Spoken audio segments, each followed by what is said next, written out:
Wali Paidi masih posisi di teras masjid setelah mimpi bertemu dengan seorang kakek di Masjid Demak itu. Dia terbangun karena orang tua itu ingin membisikkan sesuatu ke telinga, sehingga dia perlu menggeser badan, dan cekekal ternyata dia hendak jatuh di lantai, yang akhirnya terbangun. Dia berusaha menenangkan diri dari rasa kegapan, terbangun dari tidur, berulang kali istighfar, dan dia menoleh ke belakang, ternyata hanya tembok masjid.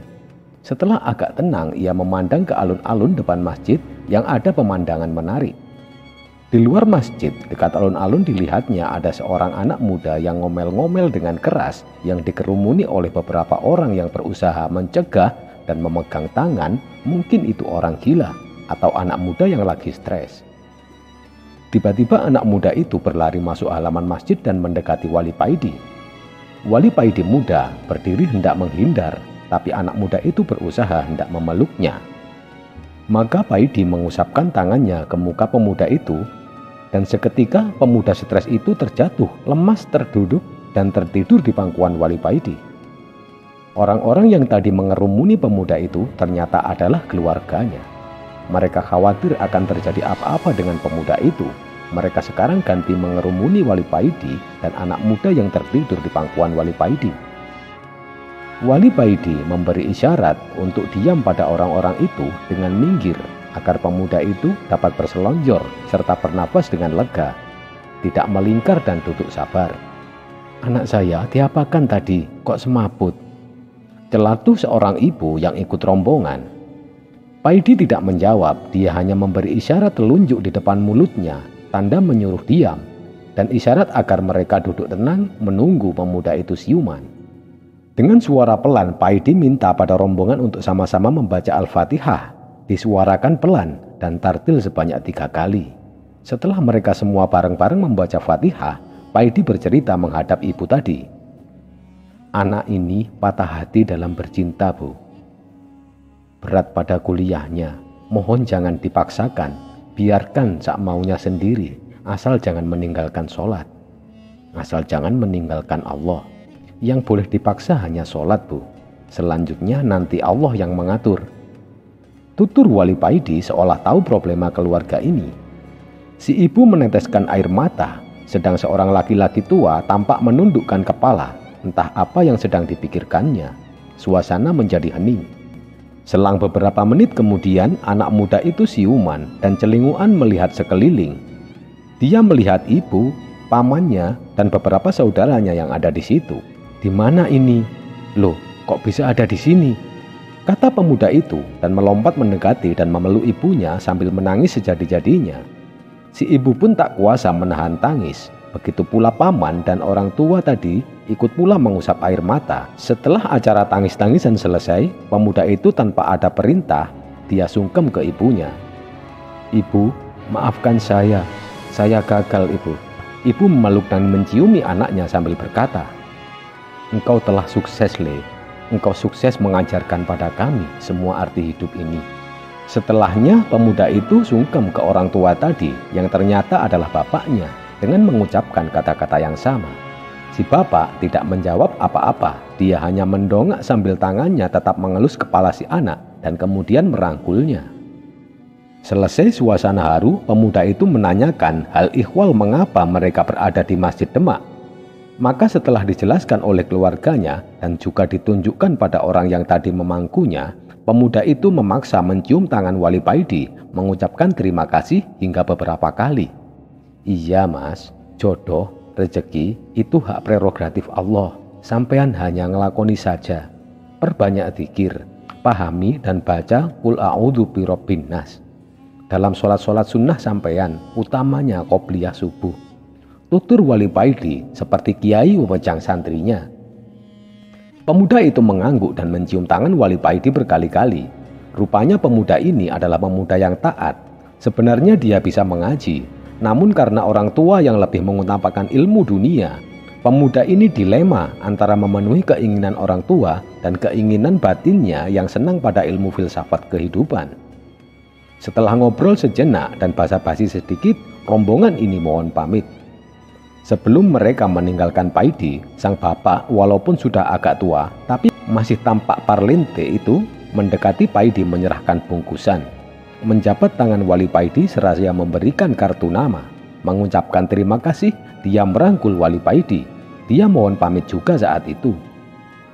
Setelah rombongan anak muda stres tadi pulang, Wali Paidi melihat bungkusan yang dihadiahkan tadi, ternyata amplopnya tidak terlalu tebal. Namun Paidi cukup gembira dengan hadiah itu. Dalam benak Wali Paidi sudah ada sederetan rencana membelanjakan hadiah itu. Langkah pertama, ia akan mencari warung untuk menghentikan perut yang keroncongan. Langkah kedua, kalau uangnya cukup, ia akan membeli sarung dan baju untuk sholat Jumat di Masjid Demak nanti. Kalau uangnya masih cukup, ia akan mengambil secukupnya untuk ongkos pulang dan selebihnya akan dijariahkan ke Masjid Demak. Setelah makan, ngopi, dan mengambil sebungkus rokok, sebelum menyulut rokoknya, Wali Paidi membuka amplop pemberian tadi. Ternyata isinya 20 lembar uang 50 real Saudi.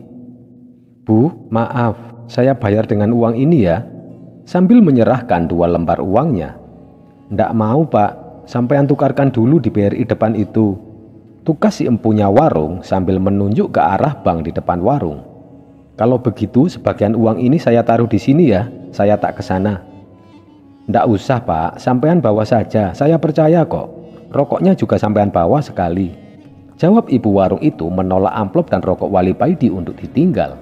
Di depan bank yang kebetulan agak sepi itu, Wali Paidi menyodorkan 2 lembar uangnya untuk menukarkannya dengan rupiah. "Maaf pak, kami belum bisa transaksi falas, sampean ke BRI Pusat saja, di Jalan Ahmad Yani," ujar pegawai wanita bank itu. Tapi tiba-tiba ada pegawai laki-laki yang mungkin manajernya memanggil Wali Paidi dengan isyarat tangan seraya berkata, "Mana pak, saya bantu. Berapa sih yang mau ditukar?"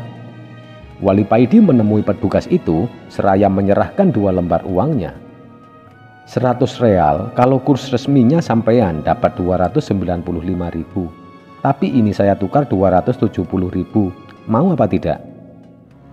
"Kalau begitu sekalian ini biar cukup untuk membeli sarung," jawab Wali Paidi menyerahkan 2 lembar uangnya lagi.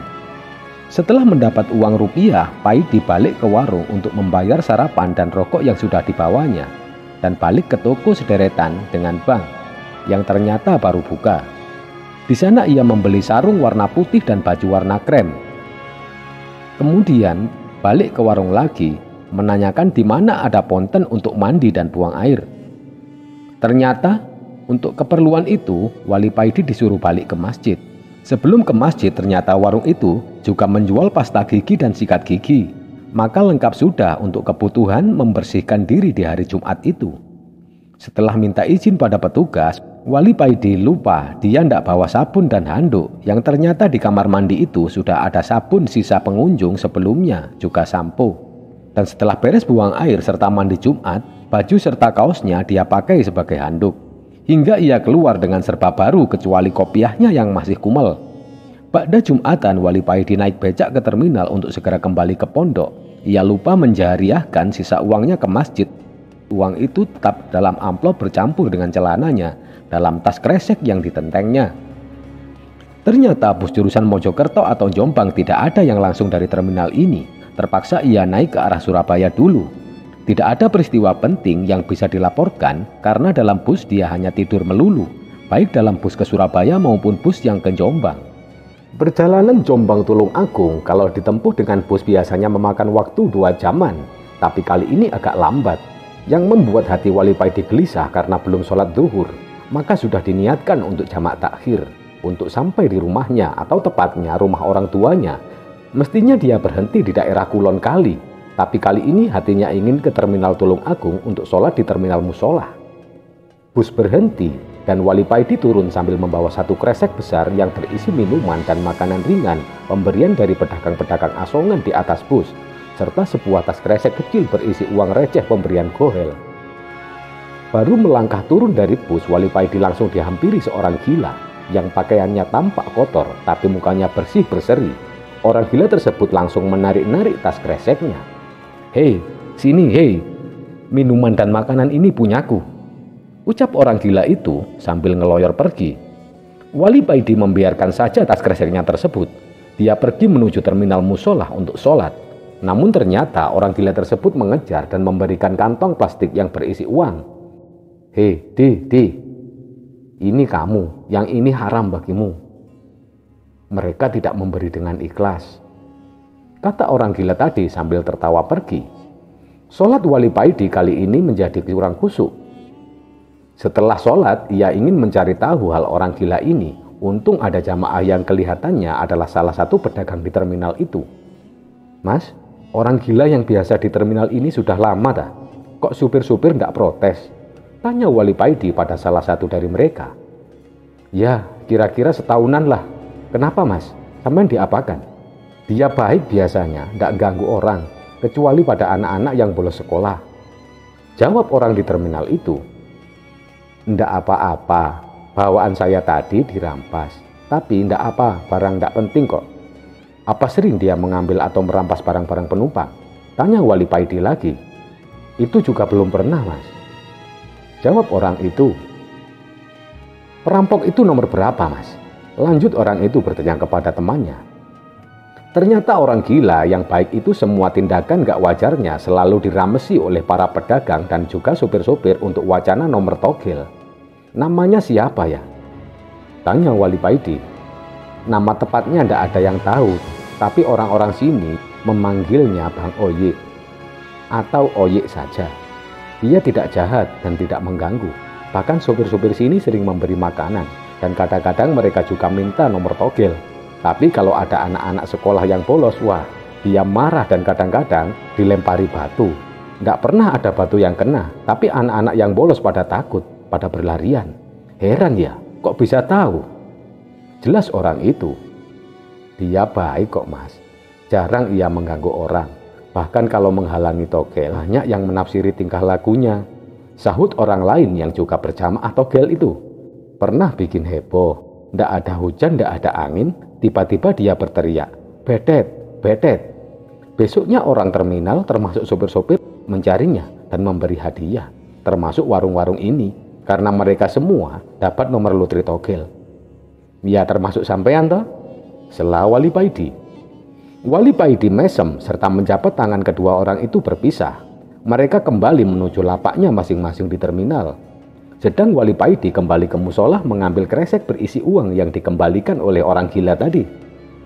Dalam kresek ternyata selain uang ada rokok yang sudah kalong atau berkurang. Wali Paidi mengambil rokok itu dan 3 lembar uang 5 ribuan. Lainnya sudah dimasukkan kotak amal lalu pergi. Pikiran Wali Paidi masih terganggu dengan orang gila tadi karena orang gila itu memanggil namanya. Berarti dia bukan orang gila sembarangan. Ternyata orang gila itu berada di tempat yang agak kumuh, sedang membagi makanan pada anak-anak yang nasibnya kurang beruntung. Melihat kedatangan Wali Paidi, orang gila itu melotot sambil berkata, "Hei, mau apa kamu?" Dia berdiri menghadap Wali Paidi dan melindungi anak-anak yang dibagikan itu. "Siapa namamu?" kata Wali Paidi agak kasar. "Ali Firdaus." "Namaku Ali Firdaus," jawab orang gila itu sambil tertawa. Kontan Wali Paidi berbalik meninggalkan mereka. Kok orang gila itu tahu bahwa dirinya adalah Ali Firdaus? Sedangkan yang ditanyakan Wali Paidi adalah namanya, nama orang gila itu. Wali Paidi menuju pangkalan ojek akan melanjutkan perjalanan. Sambang ke masjid abahnya yang kini dikelola oleh kakaknya. Setelah menyampaikan alamat ke tukang ojek, 20.000 saja mas, kata tukang ojek. 15.000 saja ya, uangnya hanya 15.000, sahut Wali Paidi. "Ya udah, monggo sekalian saya pulang." Ternyata rumah Wali Paidi tidak terlampau jauh dari terminal. Belum jam 5 sore dia sudah sampai. Namun karena di rumahnya nampaknya ada tamu, dia langsung jujuk ke masjid, yang lebih tepat disebut langgar atau musola karena tidak pernah dipakai Jumatan. Namun Wali Paidi selalu menyebut masjid. Karena setiap masuk ke situ ia selalu menyampaikan sholat tahiyatul masjid, bukan tahiyatul musola. Selesai hormat kepada masjid atau tahiyatul masjid, Wali Paidi melongok ke pintu rumah pas kebetulan tamu itu akan pamitan. Wali Paidi sempat berpapasan dengan tamu tadi. Tamu itu tersenyum kepada Wali Paidi dan Wali Paidi sempat temenggengan karena dia familiar dengan wajah itu, tapi pernah ketemu kapan dan di mana. Orangnya necis, pakai dasi. Assalamualaikum. Suara kakaknya mengagetkan dan membuyarkan pikiran tentang tamu yang berdasi itu. Janur Gunung, kamu kok kayak cover boy gini, Seli? Dari mana? Tanya kakaknya lagi, tidak memberi kesempatan Wali Paidi menjawab salam. Assalamualaikum. Waalaikumsalam warahmatullah. Dari Jombang, Kang. Niat kesini kangen sama sampean sekeluarga, jawab Wali Paidi. Sengaja dia menyampaikan salam, baru menjawab salam dan menjawab pertanyaan kakaknya. Karena Wali Paidi merasa sebagai tamu seharusnya menyampaikan salam terlebih dahulu. Tapi karena dia temenggengan memandangi tamu tadi, jadilah dia tidak salam duluan. Waduh Dek Ali, kok ganteng, mau datang ke pacar tah? Timpa istri kakaknya keluar ke ruang tamu. Ndak pakai duduk apalagi ngobrol-ngobrol, masih berdiri posisi Wali Paidi mohon pamit. Namun sebelum pamit dia sempat menanyakan tentang tamu yang baru datang. Kurang jelas siapa itu namanya, tapi orang ini aneh. Masa dia bawa 3 ballpoint dan minta didoakan agar ballpoint ini barokah. Kemudian dia pamit dan hanya membawa 1 ballpointnya. Ini 1 kamu bawa aja, berikan ke anak-anak di kampungmu sebagai hadiah. Lah, ini namanya, kata kakak Wali Paidi sambil menyerahkan kartu nama yang diberikan tamu tadi. Wali Paidi mengamati ballpoint kakaknya. Ballpoint yang diberikan oleh pedagang di bis tadi, dan diamati kartu nama tertulis Dr. Andes Haji Muhammad Sodik. Wali Paidi tersenyum dan bertanya, Bang Oye, oh sampean toh. Wali Paidi mohon pamit. Perilaku seperti ini sudah biasa dilakukan pada kakak dan orang-orang. Kalau tujuan kangen, seharusnya setelah melihat dan dikangeni itu seger waras, maka dia segera pergi, ndak usah banyak basa-basi. Kalau tujuannya karena keperluan tertentu, misalnya minta bantuan atau apa, maka perlu duduk rembukan, dan bila misinya tercapai atau gagal, maka dia segera kembali. Kali ini hanya kangen saja. Setelah mengetahui kabar baiknya, beliau langsung pamitan. Setelah bersalaman dan mencium tangan kakaknya, serta posisi ke tangan Mbak Yunya, Wali Paidi berjalan ke belakang musola. Dan tatkala adzan maghrib masih terdengar dari musolahnya, dia muncul dari lompongan pinggir rumahnya. Rupanya tadi dia pulang dari Jombang, jalan kaki lewat jalan terabasan. Dengan masih berpakaian seperti cover boy, kacamata hitam dilipat dicangklok di leher, kaos depan tangan kanan membawa ballpoint, dia langsung menuju musola, melepas sepatu, mengambil wudu, dan memberi isyarat agar segera diqomati. Wali Paidi menjadi imam sholat dengan pakaian celana jin dan pakai kaos, ndak pakai kopiah. Ndak tahu apakah ada jamaahnya yang menjadi kurang kusuk karenanya. Setelah sholat maghrib berjamaah dan menyelesaikan beberapa wirid, ia berdiri. Maksudnya ingin segera mandi-mandi dan ganti pakaian. Tetapi ada jamaah yang menarik celananya sambil berkata, Ayo Dek Paidi, ke rumah Pak Sampir sekarang. Ndak usah ganti, nanti nggak keburu kasihan Bu Sampir. Kalau yang tahlilnya cuma sedikit. Terpaksa Wali Paidi ikut rame-rame ke sana setelah ia meletakkan kacamata dan ballpoint di pengimaman musola. Pada acara tahlilan di rumah Bu Sampir yang termasuk tetangganya, walaupun lahir RT, Wali Paidi tidak termasuk pimpinan atau pemandu tahlil. Tapi karena dia datang dengan salah kostum, maka ada juga orang yang ngerasani, tahlilan kok pakainya kayak Yahudi. Adzan Isya masih berkumandang ketika Wali Paidi tiba di pondok. Ia bergegas menuju kamarnya untuk meletakkan bungkusan, namun kamarnya sudah dikunci oleh Pak Kiai. Lalu ia segera menuju masjid pondok. Setelah cuci muka dan wudhu, bungkusan diletakkan di pojok masjid yang lebih pantas disebut aula. Setelah sholat Isya dan menjamak takhir maghribnya, wiridan dan beberapa rakaat sholat yang menyertainya, Wali Paidi bergegas menuju dalam Kiai. Di sana Abah Kiai sudah menunggu.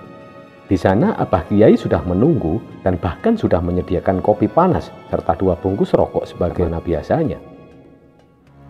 Sarung baru, baju baru, masih ada susuk 68.500. Mana yang 1.000 realnya? Ujar Pak Kiai tanpa basa-basi. Paidi kaget dan kagum, kok Pak Kiai tahu semua hal yang telah dia lakukan padahal dia belum bercerita apapun. Injih Yai, saya lupa barang saya tadi masih di masjid.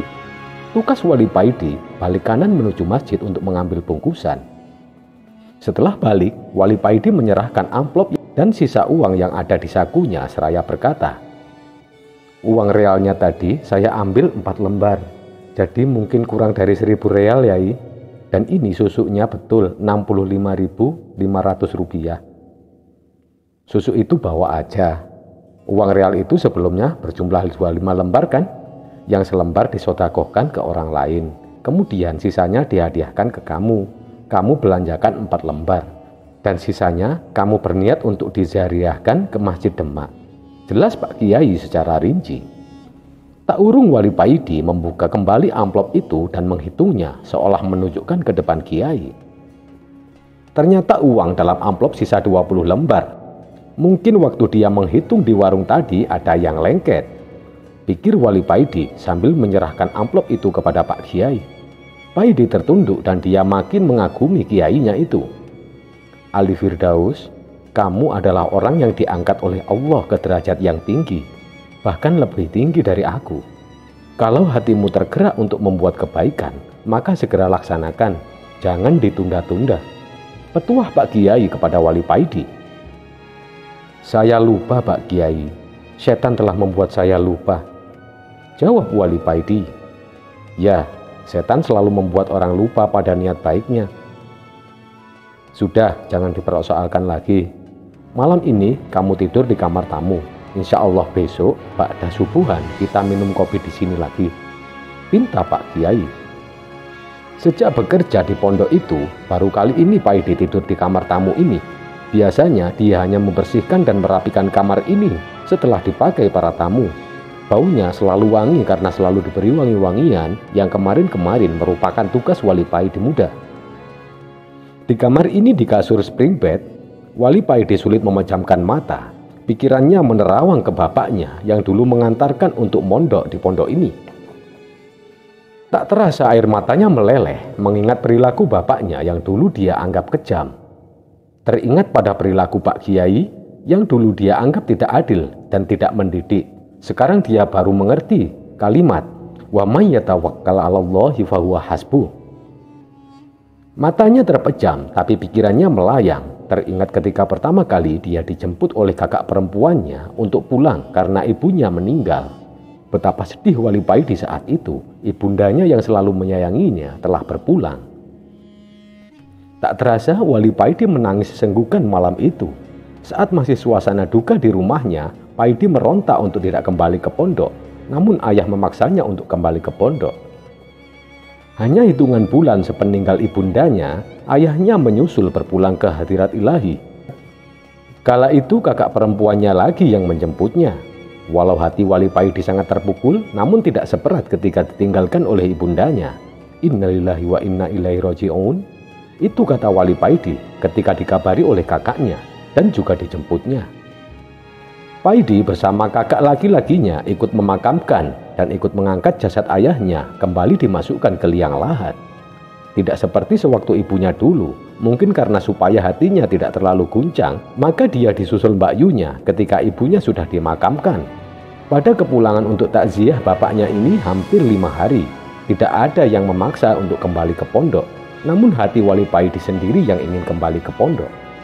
Sebelum kembali ke pondok dengan disaksikan oleh kakak perempuannya, Wali Paidi berwasiat kepada kakak laki-lakinya, "Kang, kalau ada warisan bagian saya hibahkan ke pondok sampean ya." Begitu katanya. Setelah mencium tangan kakak laki-laki dan perempuannya, Wali Paidi kembali ke pondok sendirian. Jam besar yang ada di ruang tamu, di mana Abah Kiai biasa menerima tamu-tamu asing, berdentang 12 kali, pertanda tengah malam. Pikiran Wali Paidi belum terpejam. Kebaikan-kebaikan para santri dan teringat kebaikan Gus Mursyid. Itu yang selalu mereka ingat. Itu yang selalu diingat oleh Wali Paidi. Walau kedudukannya jauh, Gus, putra Kiai, sedang dia adalah kacung. Namun Gus Mursyid seolah menganggapnya sebagai kakak sendiri. Semua keluh kesah Gus Mursyid dicurahkan kepadanya, termasuk perasaan cinta Gus Mursyid kepada perempuan idamannya pun diceritakan kepada Wali Paidi. Suatu sore ba'da Isya, Gus Mursyid berkunjung ke kamar Wali Paidi dan bertanya, "Kang, aku ditanya perempuan begini, kamu senang sama aku, ini senang apanya?" Lah, terus aku jawab gimana, Kang? "Loh, sampean jawab gimana ta Gus? Paidi ganti bertanya. Belum tak jawab Kang, aku minta waktu untuk konsultasi dengan kakakku. Maksudku ya panjenengan itu kakakku. Loh, kalau gitu sampean jawab saja. Aku seneng sampean itu, seneng keseluruhannya. Seperti melihat gunung. Seneng apanya? Ya seneng semuanya toh. Di gunung itu ada rimbun-rimbunannya pohon, ada macannya, ada burungnya, ada monyetnya, ada sungainya. Ya, apa yang ada di gunung itu saya senang. Gitu loh jawabnya. Tak urung Gus Mursyid tertawa hingga tawanya terdengar keluar kamar. Pikiran Wali Paidi masih melayang-layang mengingat kenangan di pondok ini penuh suka duka. Tapi malam ini dia harus tidur. Tidur dengan kualitas. Walaupun sebentar namun badan terasa segar. Maka dibacanya doa sebelum tidur dan zikir subhanallah walhamdulillah wala ilaha illallah wallahu akbar atau tasbih berulang-ulang hingga tertidur pulas berkualitas. Keesokan paginya ba'da subuhan, Wali Paidi sudah berada di teras ruang tamu sambil biasanya kalau Abah Kiai memanggil, kali ini Wali Paidi tampak rapi dan wangi. Pagi tadi dia mandi di kamar itu yang memang sudah tersedia kamar mandi, shower lengkap dengan sabun, sampo dan handuknya, bahkan tersedia pula minyak wangi tanpa merek. Wali Paidi pagi itu sudah menyapu dan menimba air untuk menyiapkan para santri. Pekerjaan itu sudah dibagi pada para santri sebagai tugas tambahan. Abah Kiai belum datang, tetapi Wali Paidi memberanikan diri minta pada pembantu untuk menyiapkan kopi seperti biasanya. Hanya rokoknya yang tidak ada. Ali Firdaus, sekarang kamu sudah tamat dari pesantren ini, walau tanpa wisuda. Mungkin hari ini kamu bebas menjalani hidupmu. Dan bebas di bumi manapun kamu akan tinggal. Tapi bila kamu ingin singgah dan menginap di pondok ini pintunya selalu terbuka untukmu Ali. Kapan saja monggo, silahkan datang kemari. Ucap Pak Kiai mengawali pembicaraan. Dan Wali Paidi hanya tertunduk diam mendengarkan tanpa berkomentar. Ini uang 1.000 real, jariahkan ke Masjid Demak. Ini uang 15 juta. Ini uang 15 juta rupiah, anggap sebagai gajimu selama bekerja di pondok. Ini sarung putih dan tasbih kesukaanku, ku hadiahkan kepadamu. Jalanilah hidupmu dengan derajatmu yang sekarang. Uangmu sisa dari pemberian bapakmu, aku taruh di dalam ranselmu. Apa sudah kamu cek? Ujang Pak Kiai sambil menyerahkan barang-barang tadi. Ketika disebut uang sisa pemberian bapak, Wali Paidi tak kuasa menahan tangis. Kenangan baik buruk bapaknya, ternyata almarhum bapaknya juga masih ngurusin dia. Ternyata bapak Wali Paidi masih memberikan uang saku kepada Wali Paidi, tapi disimpan oleh Pak Kiai. Paidi menangis di depan Kiai, tak pernah dengan tangisan selepas ini. Perasaan campur baur dituntaskan dengan tangis itu. Setelah hatinya reda, dia cium tangan Abah Kiai agak lama, seolah itulah ciuman yang terakhir. Dan Abah Kiai pun juga melelehkan air mata pada saat itu. Waktu berjalan cepat, tidak terasa Ali Firdaus atau Wali Paidi sudah 7 tahun digembleng di pondok ini, yang mengajarkan pembinaan menata hati dan lelaku.